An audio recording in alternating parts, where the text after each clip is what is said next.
又得麻烦一下广大的网友们，这个故障修到最后也不知道啥原因造成的。家里面的射灯频繁的坏，用了不到半年，坏了有10多个了。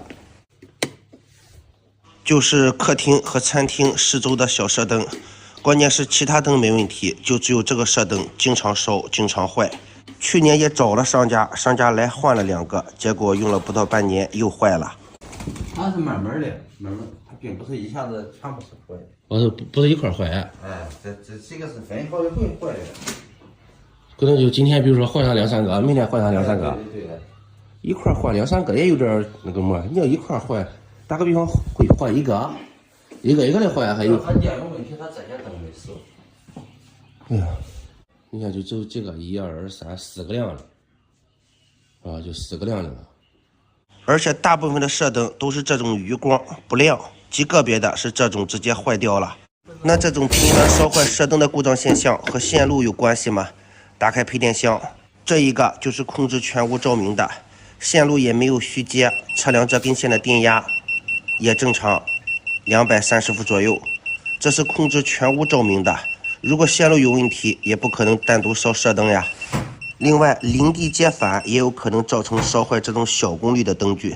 车辆地线电压也正常，没电压；车辆零线也正常，零线不带电；车辆火线总出线火线电压也正常，230伏左右。这一个还有过牵压保护器，如果是真的因为电压过高造成的损坏，那这个过牵压保护器会起作用啊。还有过牵压保护器起动作的时候是全屋停电，但是客户家里也没有出现过这种情况，那就测一下电压，看看是不是电压有波动造成的。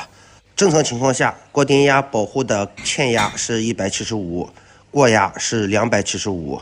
如果电压波动没有超过额定值，可能欠压保护器不动作，但是这样测量的话，指针不动，电压一直保持在235，很平稳。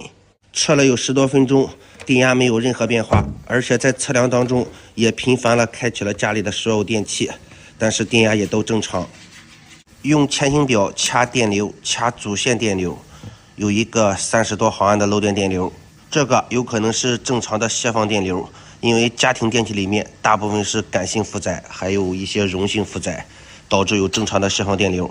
而且如果是漏电的情况下，那漏电保护器应该是动作跳闸保护呀。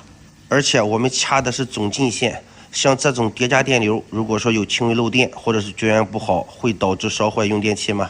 电压没问题，也没有漏电，地线也不带电，零线也正常，那是什么原因造成的呢？那平常在家里没充过电动车吗？对吧？没有，这边电动车进不来。电动车不让进哈？没用过充电器或者是其他东西？没有。检修到这儿已经排除了线路问题，那是灯具的问题吗？但是一坏2、3个同时坏，这个明显是不正常的。这一个驱动变压器上面标注的电压是220伏到240伏。我们拆开后面的这个电路板看看，启动核桃挺大，但是里面的线路板就只有这么一点点。上面一共就2个电容，还有一个变压器，还有一些整流桥。我又找了其他品牌的一个射灯，看一下它的输入电压，175到265伏之间，这个是属于正常的宽电压。打开这一个电路板看看，这个上面明显多了很多，除了2个电容还有变压器，多了一个压敏电阻，和零线接在一起的就是压敏电阻。这儿还有一个和火线接在一起的，这一个是一个贴片电阻。不要小看这2个元器件，这2个元器件可以起到很好的保护作用，比如说过压或者是过流。再看拆下来的这几个，上面的电路板都很简单，从电路板上没有看到烧坏的痕迹，而且我也不会测量里面元器件的好坏。打开这一个灯头，看看里面的光源。像这种射灯里面的光源不是 LED， 是属于 COB 的，也看不出来好坏。上面有2个焊锡点，也没有松动，也没有开焊的迹象。有懂弱电的朋友可以在评论区指点一下，是因为哪个元器件故障造成这种损坏。另外，控制这2路射灯的开关我也打开了，因为有的时候控制线带的感应电压太高，也可能对灯具的使用寿命造成影响。但是测量这2根控制线都没有感应电压，很正常。接筒灯的2根线是一根红的和一根蓝的，而开关里面的控制线是2根黄色的，我以为是哪儿虚接造成的，但是用光表测量上面这2根线路，也没有发生虚接或者电压波动的一些情况。所有的线路都正常，那为啥频繁坏这一个小射灯呢？如果是灯具本身原因，半个月坏了10多个，这个正常吗？给你换上几个试试，先换上看，看擦不出来沫，擦不出来沫，到时候看不行换上看还坏还烧不，看是不是灯里质量问题，没别的办法。你实在擦不出来没办法。